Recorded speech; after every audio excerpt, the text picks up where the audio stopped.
Alors, comme je vous l'expliquais, je pense que vous m'entendez bien, il n'y a pas besoin du micro, hein.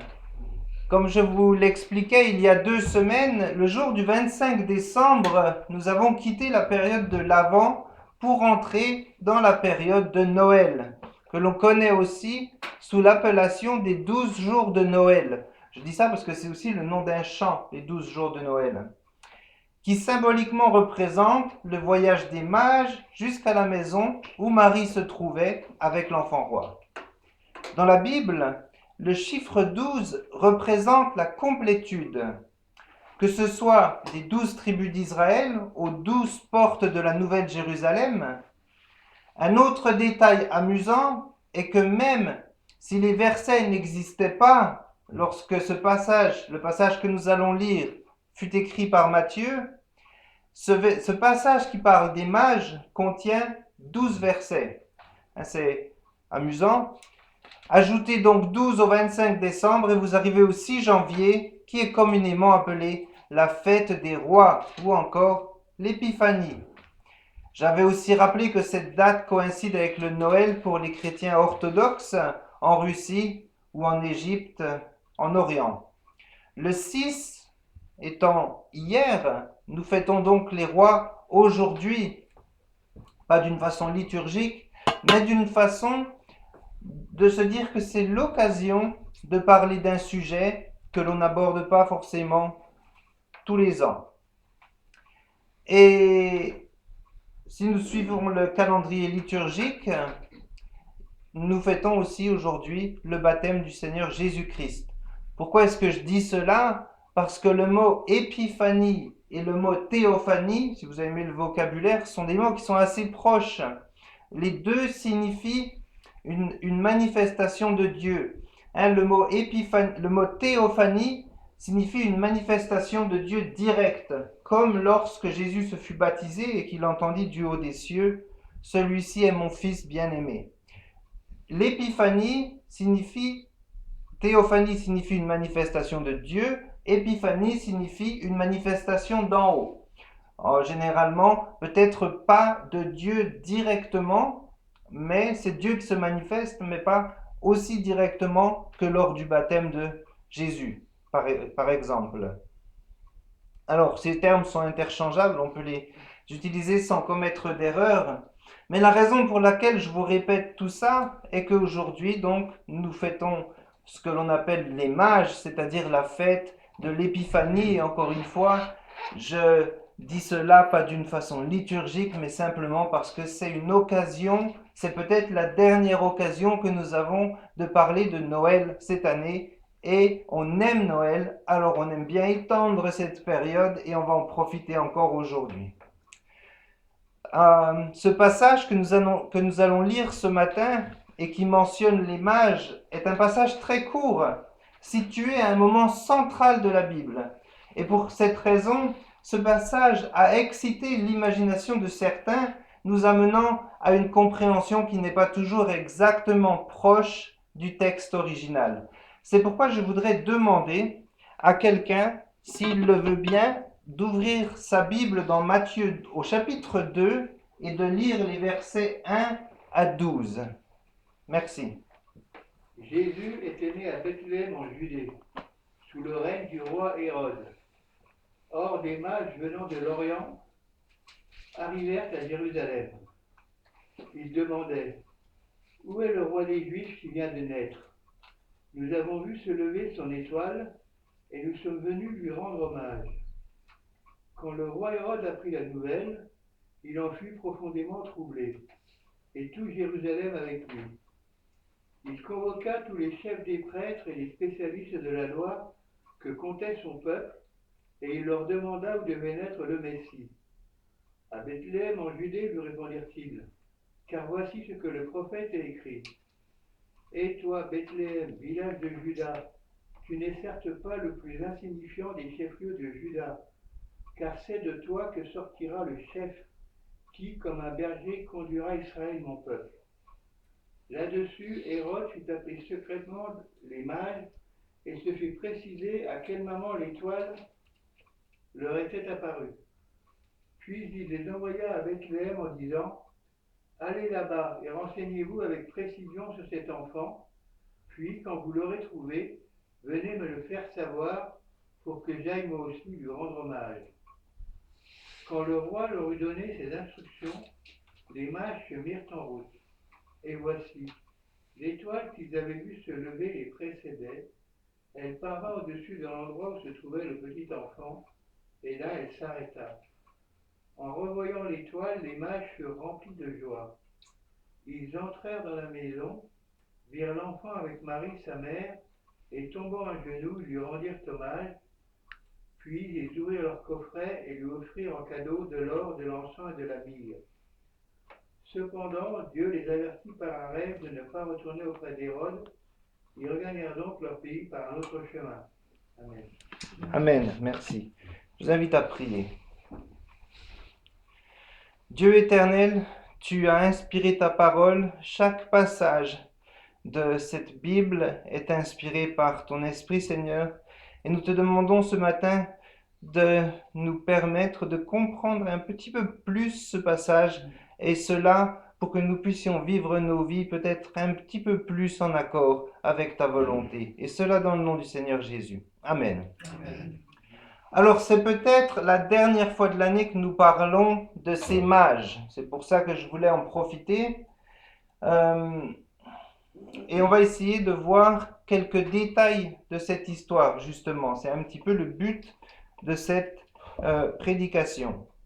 Alors, nous allons aujourd'hui prendre pour exemple les mages, et tout comme eux, nous voulons nous laisser guider. Nous voulons nous laisser attirer par Dieu pour nous rapprocher de lui, le trouver et nous prosterner devant lui pour l'adorer. C'est ce que firent les mages.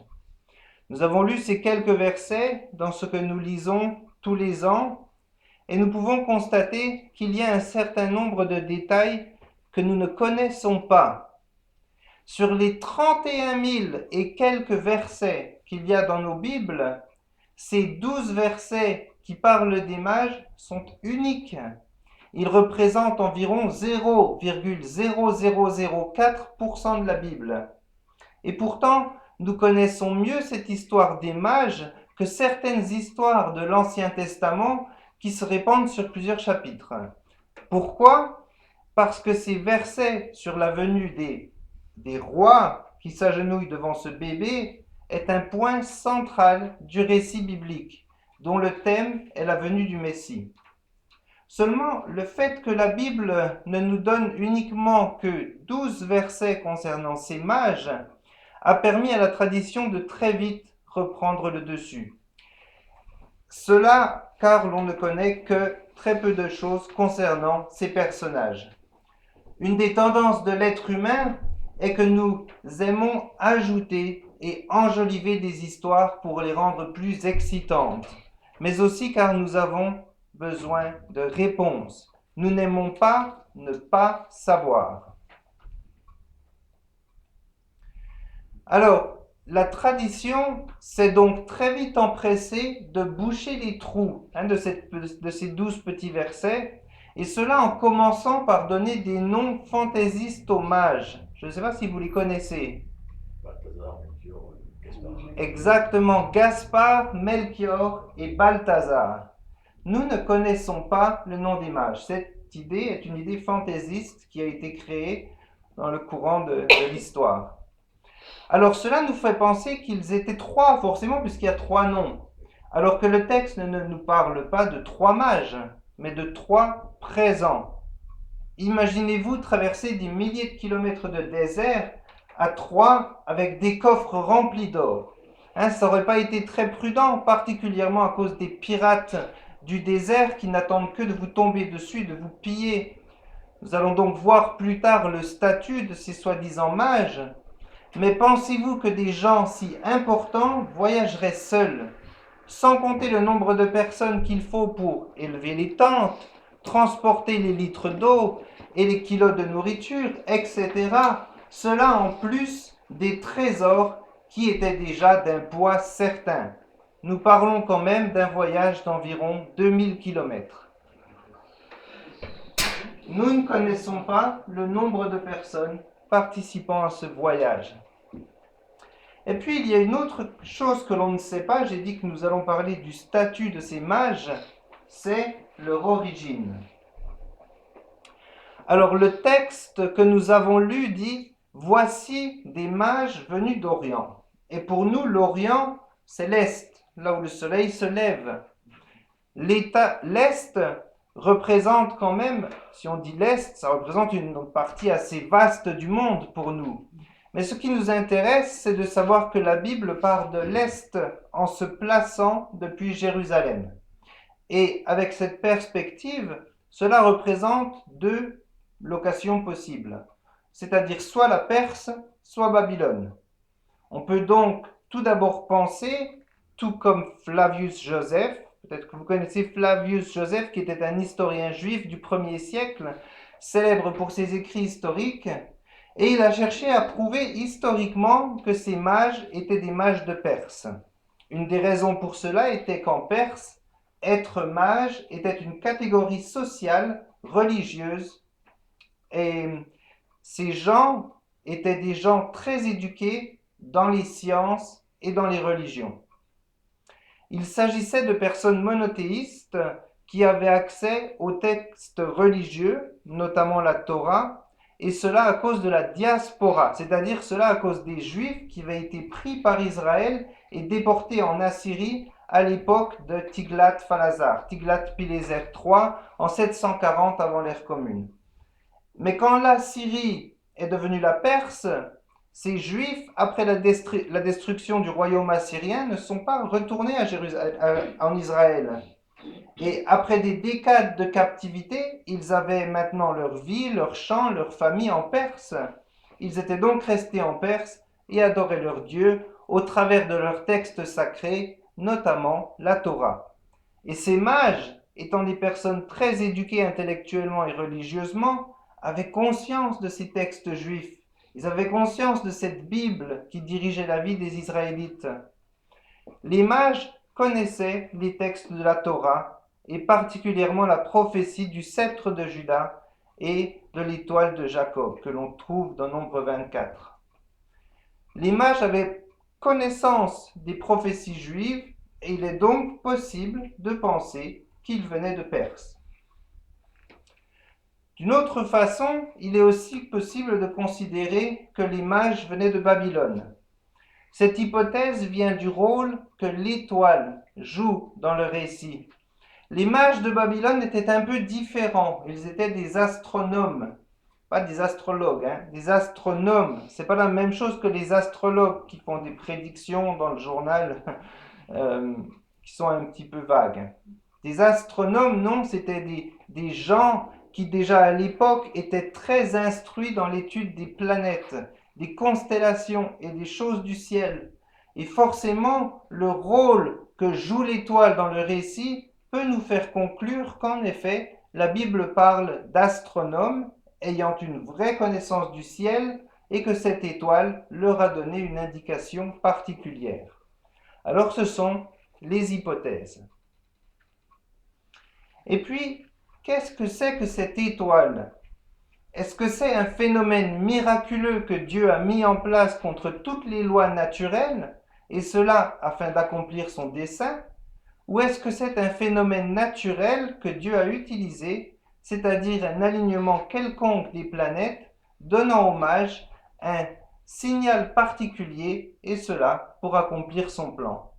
Il s'agit encore d'une des choses que l'on ne sait pas.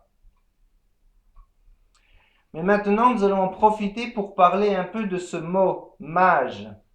À l'époque, ce mot, en grec « magus », pouvait tout aussi bien désigner un magicien. C'est le mot qui est utilisé pour Simon, le magicien, dans Acte 8. Simon Magus, Simon le magicien. La racine du mot mage est plus tard devenu le préfixe français méga, qui signifie grand et qui a donné le mot magnanime, magnanime qui signifie imposant ou important.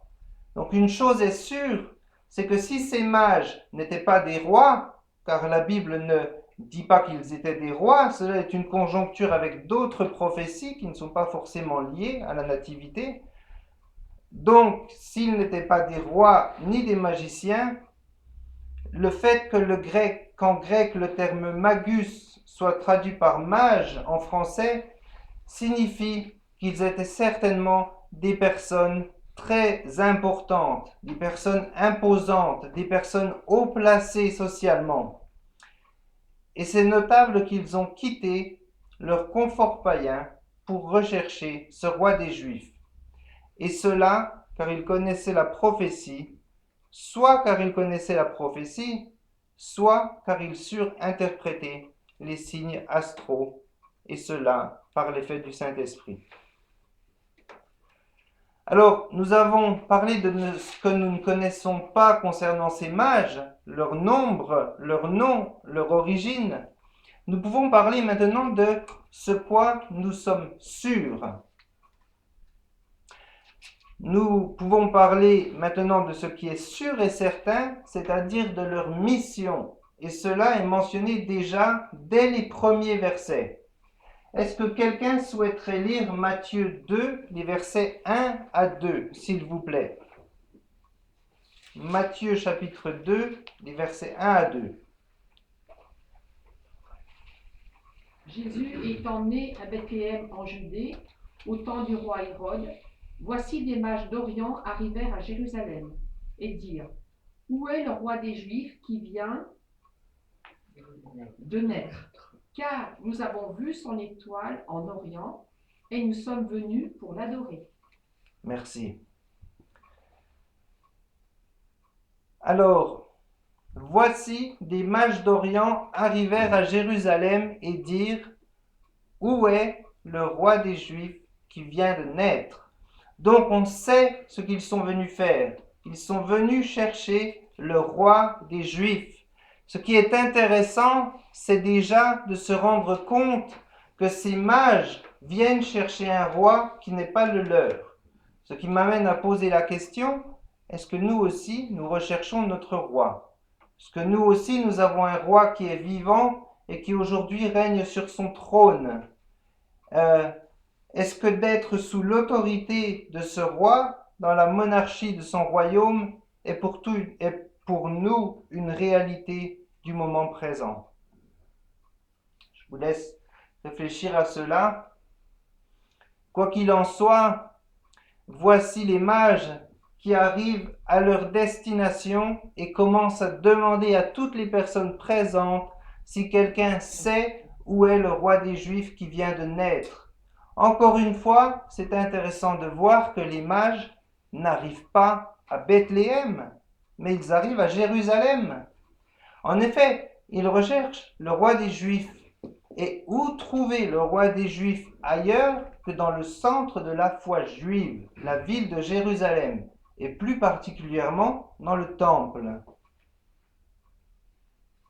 Il est intéressant aussi de remarquer que pour aller à Jérusalem, personne n'avait besoin d'une étoile pour les guider. Pour aller à Jérusalem, tout le monde savait où était Jérusalem, la capitale d'Israël, où avait régné le grand roi David et son fils, le roi Salomon. Apparemment, c'est l'étoile qui leur a donné le signal de départ, et après ça, ils se sont dit que pour trouver le roi des Juifs, il suffisait d'aller à Jérusalem. Et c'est maintenant là qu'ils sont à Jérusalem, probablement d'ailleurs dans l'enceinte du temple, et ils retournent toutes les pierres de la ville en demandant à tout le monde: où est ce roi des Juifs qui vient de naître? Et à votre avis, quelle est la réponse des Juifs à cette question? Où est le roi des Juifs qui vient de naître? Les Juifs, qu'est-ce qu'ils répondent à ça? C'est Hérode que vous cherchez? C'est ça qu'ils disent. Et les mages de répondre à cette question: non, nous recherchons le roi des Juifs qui vient de naître. Ce qu'il faut savoir, c'est qu'Hérode n'était pas juif. Non seulement il n'était pas juif, mais il n'était pas non plus considéré roi par les Juifs. Et ainsi, la nouvelle arrive aux oreilles d'Hérode. Il était sûrement dans son palace, probablement relativement tranquille, et voilà que tout à coup, il a maintenant ses officiers qui viennent vers lui et lui disent qu'il y a une tribu de diplomates étrangers dans sa ville, devant chez lui. N'oublions pas que nous avons dit que ces mages n'étaient pas venus à trois. Je dirais bien qu'ils étaient une trentaine. Moi, personnellement, je penche même plutôt pour une cinquantaine, avec leurs serviteurs, car des gens riches de cet acabit ne se promènent pas tout seuls. En tout cas, pour faire les 2000 kilomètres de chameau qu'ils ont fait, ils devaient avoir du monde à leur côté, ça c'est certain. Donc les officiers d'Hérode lui signalent que ces hauts dignitaires sont en train de retourner toute la ville de Jérusalem pour trouver le roi des Juifs. Imaginez-vous quand même la réaction d'Hérode. Lui, il ne peut même pas s'en prendre à eux, parce que ces personnes sont bien trop importantes. Alors, quelle est la réaction d'Hérode au chapitre 3? Est-ce que quelqu'un veut lire cette réaction? Matthieu 2, verset 3.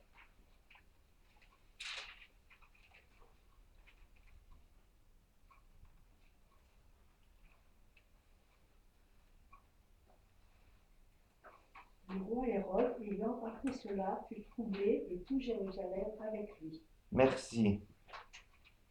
Il faut savoir que le mot troublé, ici dans le texte, c'est un mot qui vient bien sûr du grec, il n'est pas synonyme de confus. Hérode n'était pas confus. Le mot en grec original traduit par troublé dans nos Bibles, en réalité signifie troublé dans son cœur. C'est une traduction tout à fait acceptable de dire que Hérode était terrifié. Hérode était terrifié par la naissance de ce petit enfant, par la naissance d'un nouveau-né. La vérité est qu'à ce moment-là, Hérode devint pâle comme la lune lorsqu'elle est pleine, et il est terrifié de ses représentants venant d'autres pays qui cherchent chez lui un roi, un autre roi que lui-même. C'est tout à fait juste de dire qu'Hérode était terrifié par la naissance de cet enfant et tout Jérusalem avec lui. Mais pourquoi est-ce que Jérusalem serait terrifié alors qu'on vient de dire à ses habitants que leur roi légitime vient de naître? Ils devraient se réjouir, ils devraient sauter de joie. La raison est que les Juifs savaient très bien que quand Hérode était menacé, ils le savaient très bien. Nous parlons en plus ici du trône d'Hérode. Quand Hérode était menacé, il devenait violent. Hérode était connu pour sa cruauté et les habitants de Jérusalem savaient que là, quelque chose allait se passer. C'était sûr et cela ne manqua pas d'arriver. Vous et moi le savons très bien. Un petit peu plus loin dans le récit, on apprend qu'un édit a été décrété pour exterminer tous les enfants jusqu'à l'âge de 2 ans. Voilà la réponse d'Hérode à l'arrivée des mages à Jérusalem. Alors on utilise parfois ce texte pour montrer que les mages ne sont pas arrivés en même temps que les bergers, parce que ça c'est quand même une erreur importante. Quand on fait des crèches et qu'on met les mages à côté des bergers, c'est un petit peu anachronique. En effet, pourquoi exterminer des enfants jusqu'à 2 ans si nous parlons d'un nourrisson qui vient de naître? C'est bien qu'il s'est déroulé une certaine période de temps entre la naissance de Jésus et l'arrivée des mages. Nous assumons donc que les mages sont arrivés jusqu'à 2 ans plus tard, après la naissance de Jésus. Ce qu'il y a, c'est que nous utilisons ce texte pour dire jusqu'à quand les mages ont pu arriver. Donc éventuellement 2 ans après la naissance de l'enfant. Mais il y a un autre texte dans le livre de Luc qui nous dit avant quelle date les mages n'ont pas pu arriver. Et ce texte est celui de la visite de Joseph au temple. La loi de l'époque disait que 8 jours après la naissance, l'enfant devait être circoncis. Puis, 32 jours plus tard, c'est-à-dire après une période de 40 jours, on présentait l'enfant au temple avec une offrande. Cette offrande, vous avez la loi, ici la Torah, la loi juive, cette offrande devait être un agneau d'1 an et un jeune pigeon ou une tourterelle. Mais lorsque Joseph présente l'enfant au temple avec Marie, il arrive avec une offrande de seulement 2 tourterelles. Et les jours de leur purification, tout mâle premier-né sera consacré au Seigneur pour offrir en sacrifice 2 tourterelles, jeunes pigeons. Joseph arrive et il offre 2 tourterelles. Si la loi veut que lorsqu'il y a un nouveau-né, on offre un agneau et une tourterelle, pourquoi Joseph présente-t-il seulement 2 pigeons? Car pour ceux qui connaissent la loi juive, il y a un amendement pour les pauvres afin que eux aussi puissent présenter leurs enfants. Si elle n'a pas de quoi se procurer un agneau, elle prendra 2 tourterelles ou 2 pigeons, l'un pour l'Holocauste et l'autre pour le sacrifice d'expiation. Alors, pourquoi est-ce que je vous montre ces portions de la loi juive? Qu'est-ce que ça signifie? Ça signifie que quand Joseph est arrivé au temple, 40 jours après la naissance de Jésus, Joseph était trop pauvre pour acheter un agneau. Donc il a offert l'offrande du pauvre, c'est-à-dire 2 tourterelles ou deux pigeons. Mais ça veut dire qu'à ce moment-là, l'image n'était pas encore arrivée, parce que si Joseph était entré dans le temple et offre 2 tourterelles alors qu'il a les poches pleines d'or suffisamment pour acheter un troupeau d'agneaux, il aurait enfreint la loi juive. Donc, cela nous prouve que les mages sont arrivés au plus tard 2 ans après la naissance, mais au plus tôt 40 jours après. C'est l'ordre d'idées que nous donne la Bible. Quoi qu'il en soit, Hérode, nous l'avons dit, n'était pas juif. Lui, il ne connaissait rien à la loi juive ni aux prophéties. Je suis prêt à parier que dans cette salle, nous connaissons mieux la loi juive ici que Hérode à l'époque. Et c'est pour cette raison qu'Hérode décide d'assembler, et vous regarderez dans vos Bibles, d'assembler en secret tous les principaux sacrificateurs et les scribes du peuple. Cela afin de s'informer auprès d'eux du lieu où le Christ devait naître. Et ne connaissant rien, il demande donc aux prêtres et sacrificateurs qui lui disent que l'enfant doit naître à Bethléem, en Judée, car c'est ce qui a été écrit par le prophète Michée. Hérode connaît maintenant l'endroit où doit naître l'enfant, à Bethléem. Bethléem n'est qu'une dizaine de kilomètres de Jérusalem. Et maintenant que Hérode a ces informations, c'est là qu'il va mettre sa stratégie en place. Il va appeler les mages et il va leur dire « Écoutez, je vous propose une affaire. Je vous dis où l'enfant est né, mais en échange, vous me dites dans quelle maison il est, exactement, parce qu'il n'y a pas de raison que je ne puisse pas venir l'adorer moi-même. » Or, nous savons très bien que ce n'était pas du tout son intention. Hérode indique donc aux mages où se trouve l'enfant, et ces braves hommes sages se remettent en route. C'est à ce moment-là du récit que l'étoile apparaît pour la 2e fois, alors qu'ils sont en route pour Bethléem. L'étoile montre aux mages l'endroit exact, la maison où se trouve l'enfant avec sa mère. Notez ici que le texte parle bien d'une maison. Ces mages arrivent alors dans la maison et se retrouvent face à l'enfant. Et ils ne l'honorent pas comme on honorerait quelqu'un d'important, ils ne le louent pas comme on louerait un héros de guerre, mais ils se prosternent et l'adorent. Et ce vocabulaire dans la Bible de se prosterner et d'adorer est réservé uniquement à l'adoration de Dieu, ce qui fait de ces mages les premiers païens convertis au christianisme. Ils sont les premiers païens à avoir reconnu la divinité dans la personne de Jésus. Et cela me fait penser à une comptine de Noël que vous connaissez peut-être et qui s'appelle « Entre le bœuf et l'âne gris ». Et là encore, nous voyons combien la tradition a une fois de plus repris le dessus. Parce que non seulement dans les crèches, vous avez les bergers à côté des mages, mais en plus vous avez un bœuf avec un âne. Il n'est pas question d'animaux à aucun endroit du récit de la Nativité, dans aucun texte. Cette idée que le Christ est né entre le bœuf et l'âne vient d'une prophétie du premier chapitre d'Ésaïe qui ne concerne pas la naissance de Jésus. Et pourtant, dans les crèches d'aujourd'hui, nous voyons souvent ces deux animaux présents. Mais pourquoi cette idée s'est incrustée dans le récit de la naissance du Christ à cause de la loi juive, car le bœuf est, selon la loi, un animal pur, et il représente le peuple d'Israël, alors que l'âne est un animal impur, qui lui représente le peuple païen. Et lorsqu'on met un bœuf et un âne dans les crèches, en réalité on veut dire que le Messie est né aussi bien pour les païens que pour les juifs.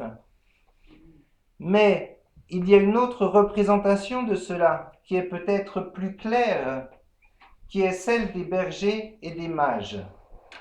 Les bergers, peuple nomade juif, représentent le peuple à qui la bonne nouvelle fut annoncée en premier. Arrivent ensuite les mages, qui représentent les nations païennes ayant reçu la bonne nouvelle en second.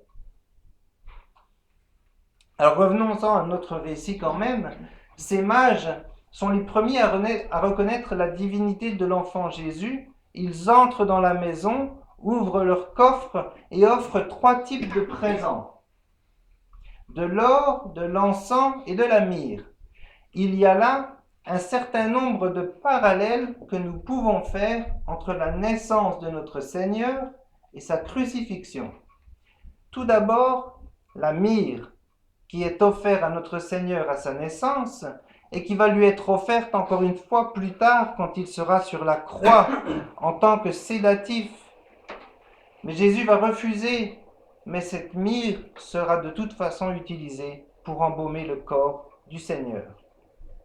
Il y a aussi la question du voile qui est utilisé pour emmailloter l'enfant et qui est mis en parallèle avec le voile que nous retrouverons plus tard utilisé par Joseph d'Arimathie pour envelopper le corps.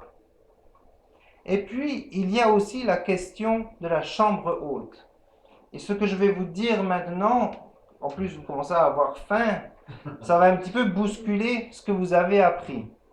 Mais à aucun moment dans le récit de la Nativité, il est question d'une étable. Dans ma version, le mot utilisé par Luc au chapitre 2 est le mot hôtellerie. Il n'y avait pas de place pour eux dans l'hôtellerie.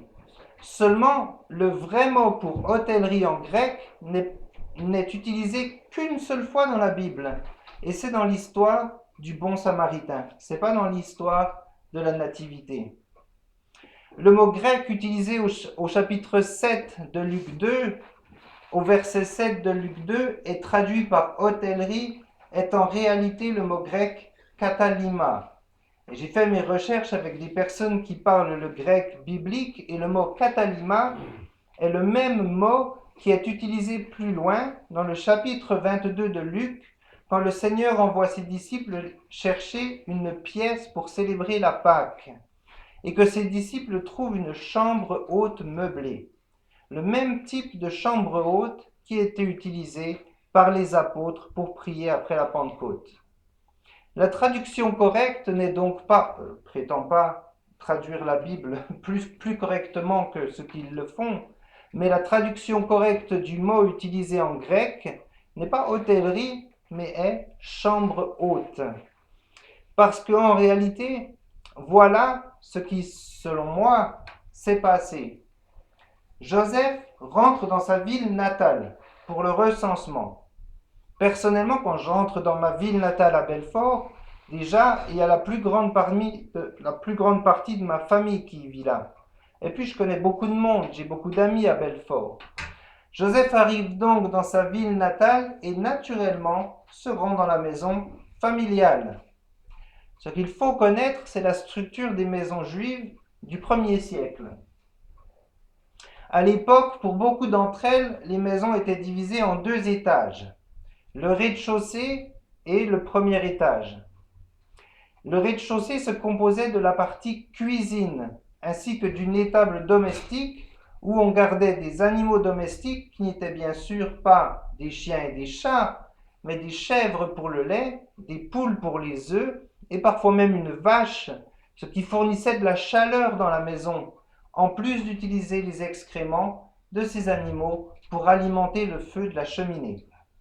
Garder les animaux à l'intérieur la nuit permettait aussi de ne pas se les faire voler et de les protéger du froid. Ça, c'était donc pour la partie rez-de-chaussée qu'on voit ici.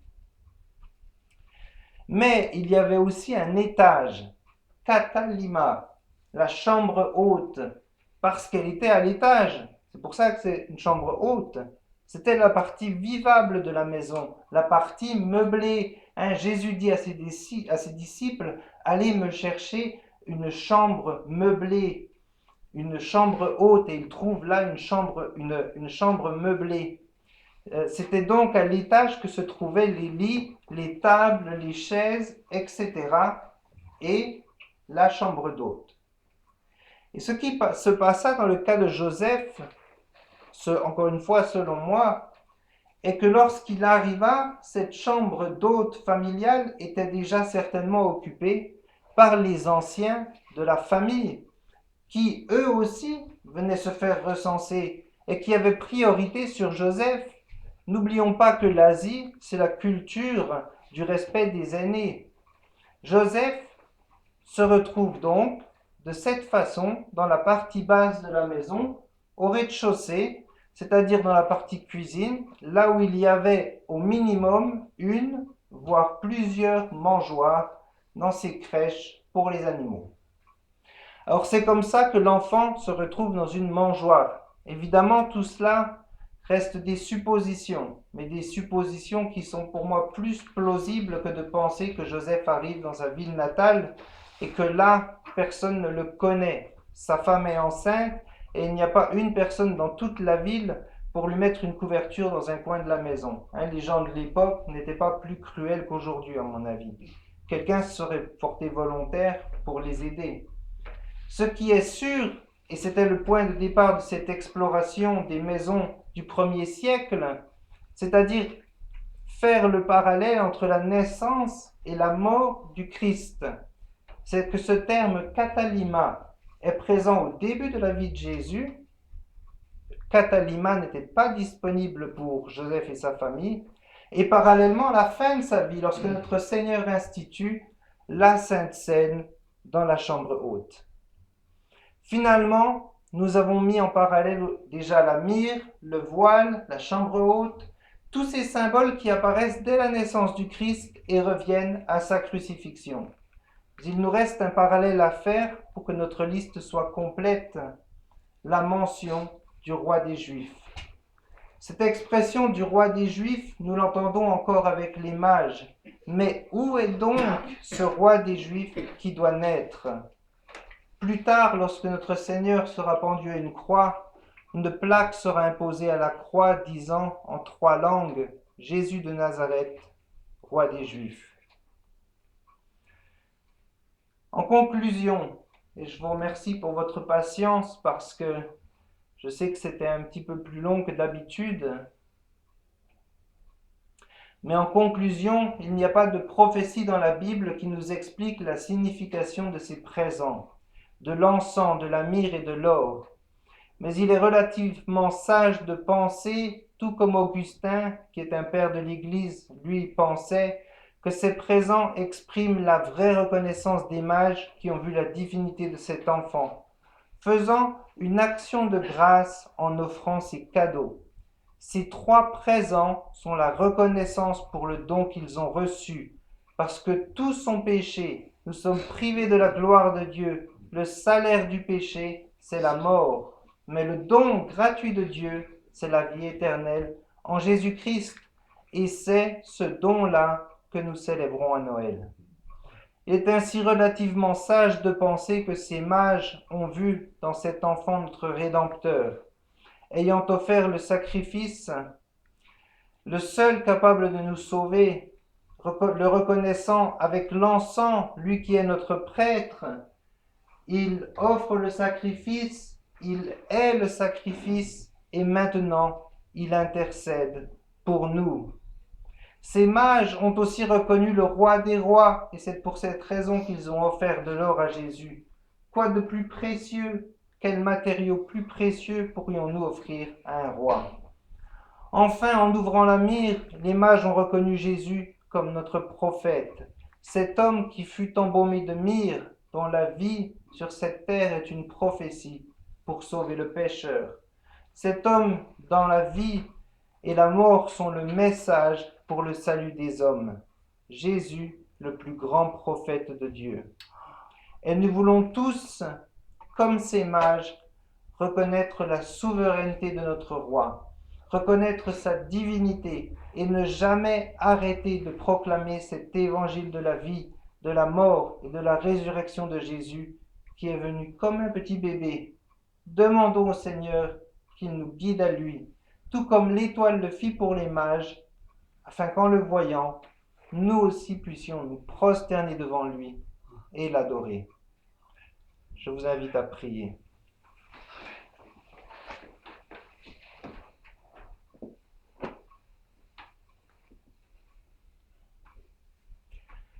Notre Père, nous te remercions parce que, bien que nous relisons ces passages année après année après année, tu nous montres qu'il y a toujours des détails que nous manquons. Et bien que nous relisons ce livre saint et sacré que tu nous as donné, Seigneur, bien que nous relisons cette Bible, nous ne la connaîtrons jamais parfaitement. Et c'est notre joie de savoir qu'il y aura toujours des trésors cachés à chaque page, à chaque paragraphe, dans chaque phrase, Seigneur.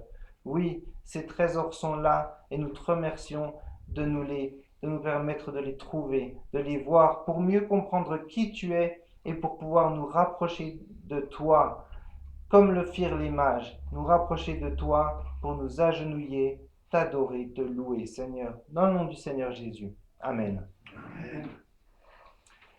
Je vous propose de chanter encore un chant, et c'est un chant de Noël, simplement parce que c'est celui qui va le mieux avec le message de ce matin, mais aussi parce que c'est la dernière fois de l'année que nous allons le chanter. Et nous pouvons, si nous le voulons, le chanter en chœur avec les chrétiens orthodoxes en Orient qui, eux, fêtent Noël aujourd'hui. Je vous invite donc à chanter ensemble « Voici Noël ».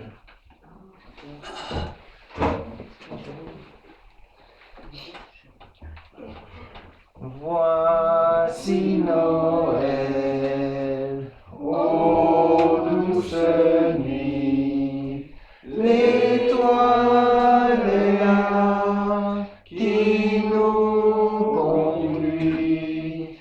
Allons donc tous avec les mages, porter à Jésus nos hommages, car l'enfant nous est né, le Fils nous est donné. Voici Noël, oh quel beau jour, Jésus est né, quel grand amour, c'est pour nous qu'il vient sur la terre, qu'il prend sur lui notre misère. Un sauveur nous est né, le Fils nous est donné. Voici Noël, à d'un seul cœur, joignons nos voix au divin chœur, qui proclame au ciel les louanges de celui qu'annoncent les anges.